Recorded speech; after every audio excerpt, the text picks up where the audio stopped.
I'm going to be talking to you about how to break the incumbent's curse and build a culture of unrelenting innovation. And I'll explain what those terms mean. Basically, I'm going to try to answer two questions, which takes off from the last talk you heard. Why do great firms fail? And the second question is, how can a firm stay relentlessly innovative and not fail?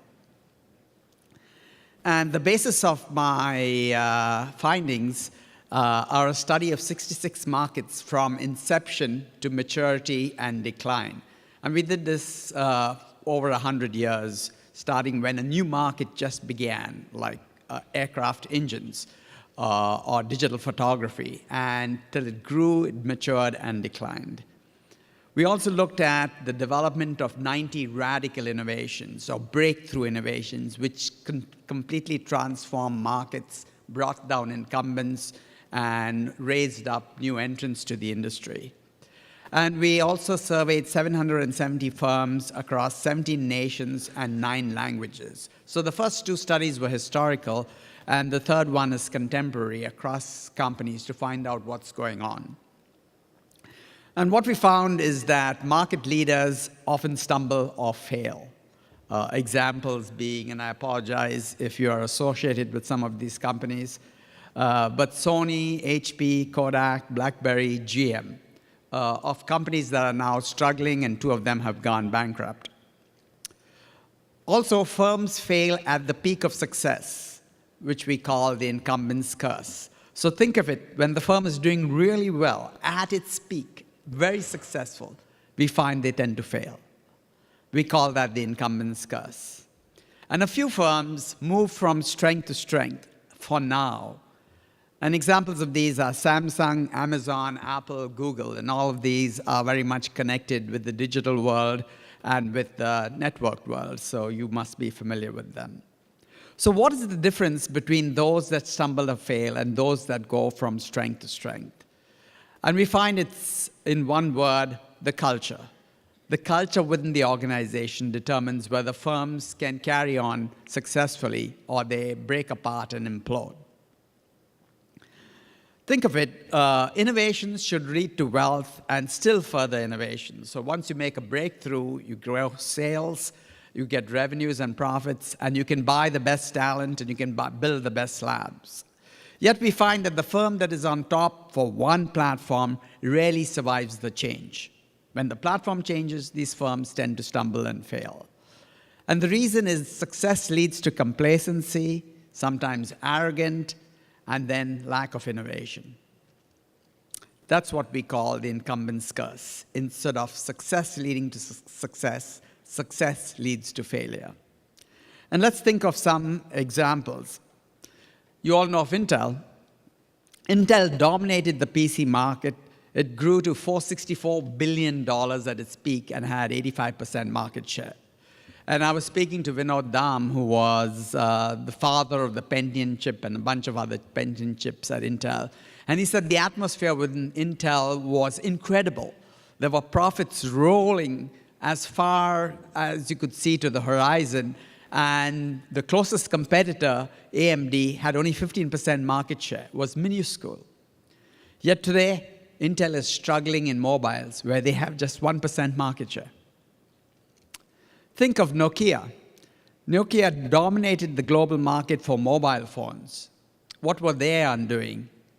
It was smartphones, and they were never able to master the smartphone, being very committed to the hard digital keyboard. And BlackBerry pioneered smartphones, but they missed the touchscreen smartphone, also tied up with the hard keyboard. So in all of these, you see, companies have reached the peak, dominate the market, and yet stumble and fail. Larry Page, the CEO of Google, when asked what was Google's greatest threat, he answered in one word, Google. He realized the enemy is within, and the biggest obstacle to continuous innovation, growth, and success is the bureaucracy within the organization. So the antidote to the incumbent's curse is what I suggested at the start, is to create a culture of unrelenting innovation. And let me give you another example. In the mid-1990s, IBM was in imminent implosion. They were generating something like 3,000 patents a year. The leader in patents, the closest competitor was something half as much, like 1,500. So they hired Lou Gerstner to change the company around. And in 8 years, he transformed IBM from a technology, patent-oriented company into a services, customer-oriented company. So after he retired, he came to Los Angeles, where I research and teach. And we asked him, what is it that you changed at Intel, at IBM? And he said, the culture. And then he went on to explain, culture isn't just one aspect of the game, it is the game. So through our years and years of research and consulting with companies and interviewing companies, we have figured out what are these key components of culture. And we find there are 3 corporate traits: to cannibalize successful products, embrace risk, and focus on the future. And these traits are very difficult to change within an organization, and you can reflect on your own organizations and see how well you do in this. But we have found out 3 levers that firms can manipulate in order to achieve this change.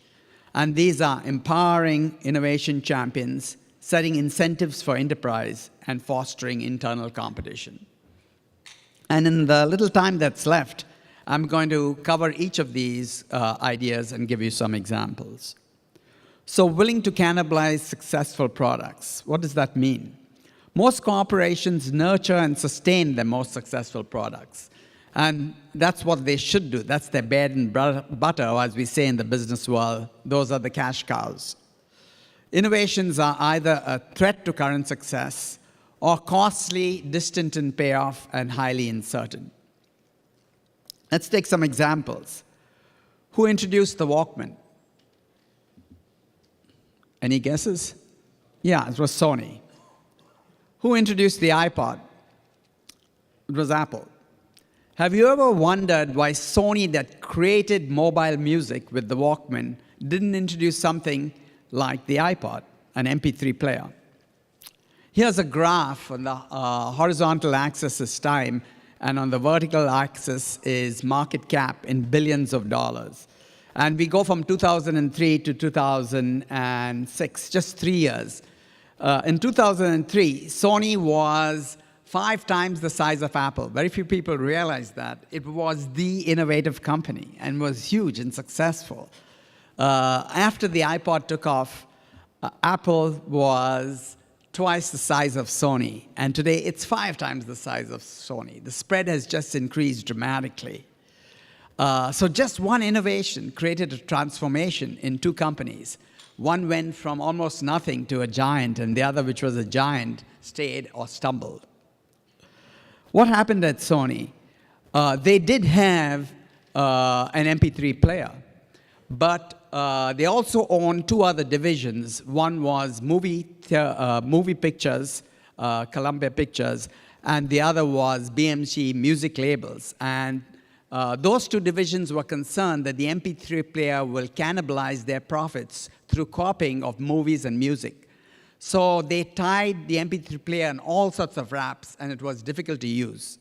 Apple came along and created a new MP3 player, which was very easy to use. And that's what Apple is famous for, simplicity and ease of use. And the product took off, and the company became a digital giant. Sony then hired Howard Stringer to change the culture. Howard Stringer is a Brit who lived in London. Sony is a tech company, a Japanese company headquartered in Tokyo. And you can imagine there would be problems. He tried very hard to change the culture, but he found it very difficult. And then he retired. And people asked him what went wrong at Sony. And he said, love affairs with the status quo continue even after the core has lost its status. So change in culture is very difficult. But keep in mind, Lou Gerstner did that at IBM. So there are these levers which you can change, and there are these traits that you can transform to get this culture of innovation. Here's another example. Gillette's success in shaving, in the wet shaving market, through brand cannibalization. Here, in the horizontal axis is time, going from 1960s to 2000, and in the vertical axis is market share of the brands. And you can see that all of these curves rise and fall, and rise and fall. If you look very carefully, you'll find that they are synchronized. There's a pattern in these rise and falls. So look at some of these brands. There is Carbon, Techmatic, Track 2, Ultra, Sensor XL, Mach 3, and now Fusion, which I don't have on the map. And I ask my students what's going on. And they say Gillette is very farsighted. When just when a brand is going to decline, they introduced a new brand. But look at these curves very carefully. That's not what's happening. What's happening is when an old curve and an old brand is still at a peak, Gillette introduces a new brand and cannibalizes it. And that's the notion of brand cannibalization. In order to stay innovative, you cannibalize your own successful products before the competitor does. The next trait is embracing risk. Innovations have a very high failure rate. Look at this graph. In the horizontal axis, it's the number of successful commercialized new products. And on the vertical axis, on a log scale and a linear scale, is the number of ideas you have to start with. And across industries, this is a study across industries, it takes 3,000 ideas to get one successful commercialized product.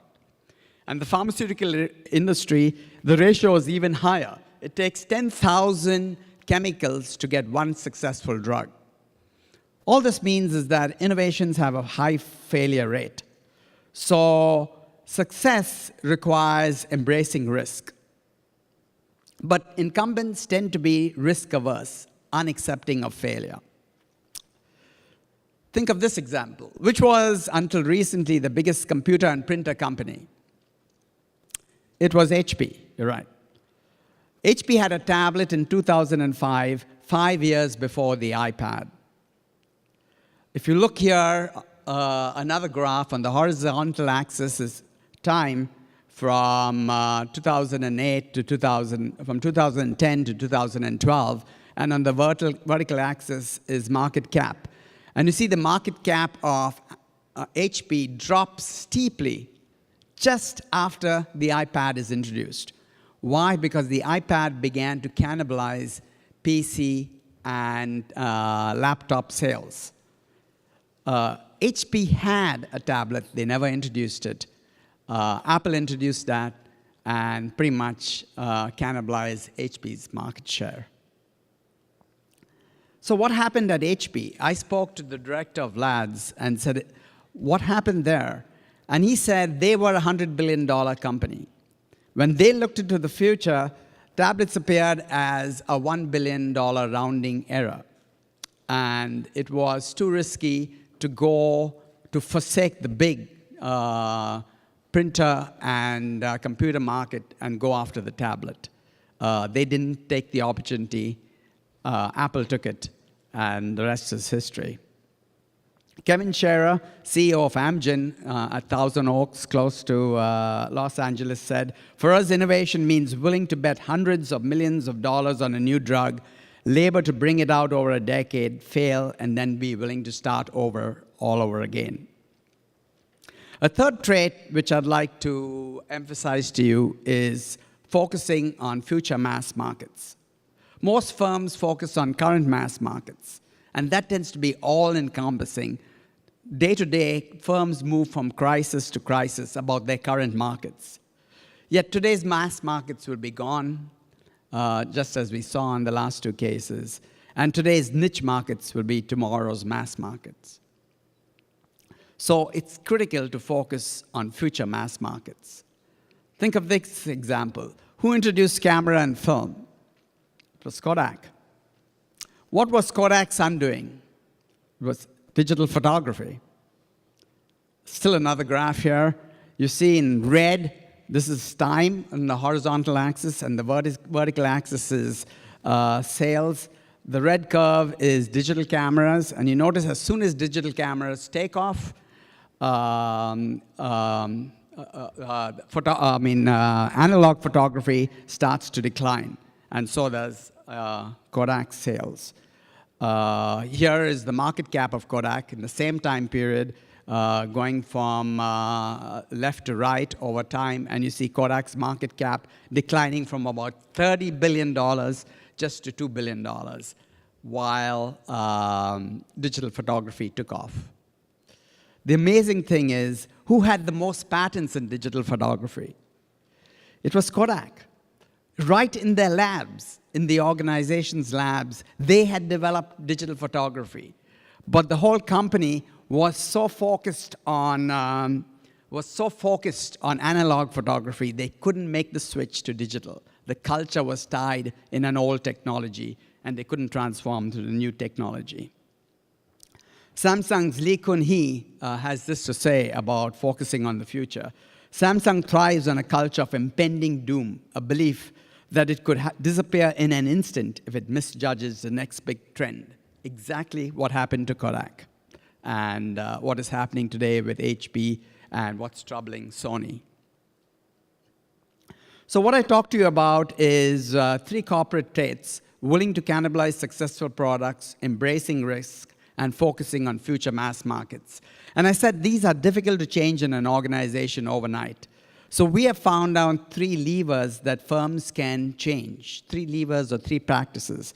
And these are incentives for enterprise, internal competition, and empowering innovation champions. And let me say a word about each of these. Incentives for enterprise. In many companies, incentives are for seniority, age, retirement. And these stimulate loyalty, but they kill innovation. In many other firms, failure is a shame. Yet, incentives for innovation must be asymmetric. What do I mean by asymmetric? It means you need strong rewards for success and weak penalties for failure.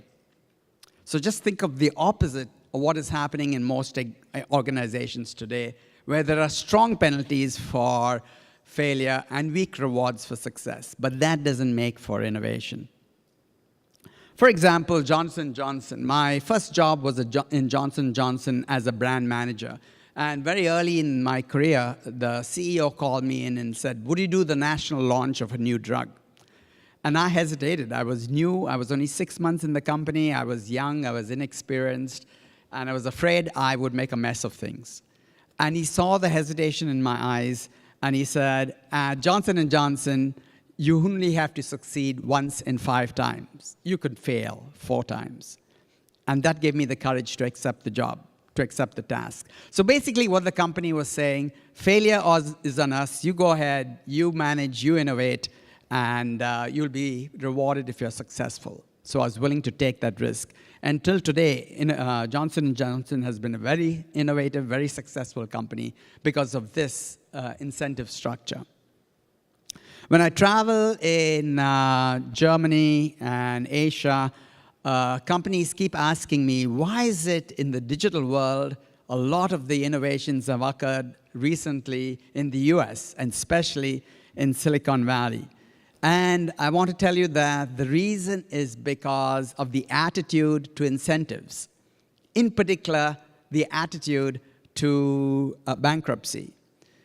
In Germany, if you go bankrupt, it's very difficult to start again, to restart. In Japan, you can forget it. The laws are such that if you declare bankruptcy, it's very difficult to start a new company, get a new loan, and start a new business. Whereas in the US, you can declare bankruptcy, forget about the old, and restart again. And they say in Silicon Valley, bankruptcy is a badge of honor.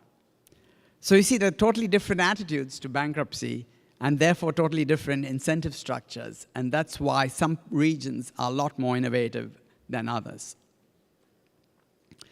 Thomas Watson, the CEO of IBM, used to say, the fastest way to succeed is to double your failure rate. And Raj Shah, director of Google Maps, says, our philosophy at Google is fail early, fail often, learn, and move on. So basically, you embrace failure, and the incentive structure is such as to make you embrace failure, learn from it, and move on. A second lever I want to emphasize is internal competition. Employees love job security. They do not want competition. But innovators love adventure. They want competition. And so the trick is to bring competition from outside the marketplace within the company.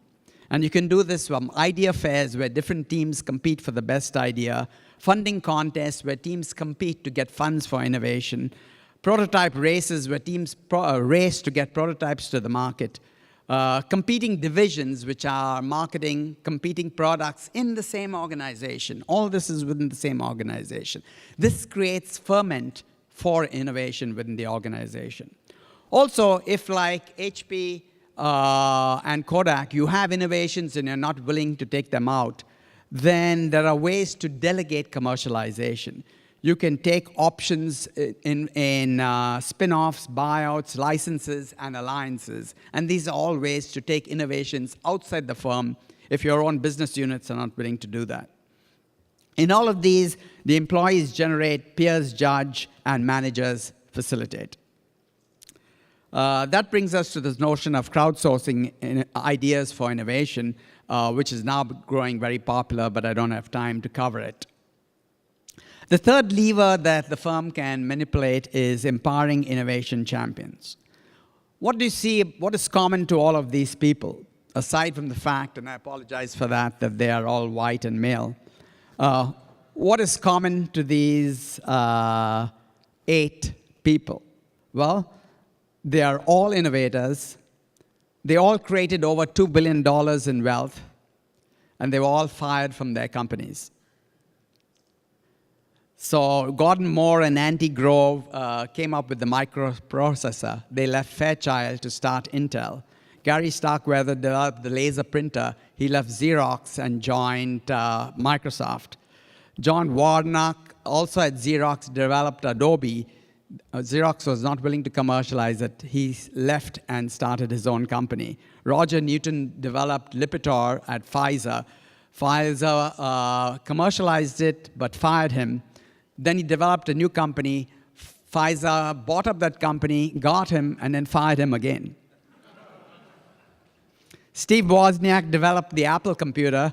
He was at HP when he developed that. He offered it to HP, and HP declined, and they developed the Apple computer. Tony Fadell was at Philips in Netherlands when he thought of the MP3 player. Philips was not interested. He left. He joined Apple and developed the iPod. And Steve Jobs developed numerous innovations, but he was fired from his Apple, the company he started. So as you can see, it's very important to empower innovation champions. They are the people who develop your innovations. Every employee can be an innovator. You have to give them the freedom to innovate, resources to support it. Often innovations develop deep within the bowels of an organization, but the organization doesn't realize it, and the innovators leave the organization. So it's very important to develop a bottom-up type of innovation that exists at Google, where young people are given resources and talent and employees to develop innovations. That's called a bottom-up innovation model, rather than a top-down where you're relying on one CEO like it was at Apple. So what we talked about today is innovation. That's that orange-red box on the right. All companies realize it. That innovation is very important. And you can see that in your own companies. This constant change and ferment and all of that is driven by innovation. But it's difficult to get that innovation. What is important is this box in green, those 3 traits which are critical to drive innovation within the organization. The willingness to cannibalize successful products, embracing risk, and focusing on the future. And those are very difficult to get in the short term, but I talked to you about 3 levers that can get those changes in the short term. That is empowering innovation champions, offering incentives for enterprise, and fostering internal competition. We have a tool to evaluate the culture of innovation and a database where we have done 770 firms. So if you're interested, you can email me and I can give you this tool and we can apply it to your company. We have models for predicting the takeoff of innovations and of disruptive technologies. I have a network of chief innovation officers. If you're interested in joining, again, email me. And I have a book with all of these examples and principles. It's called Unrelenting Innovation, and you're welcome to buy it from Amazon if you're interested. Thank you.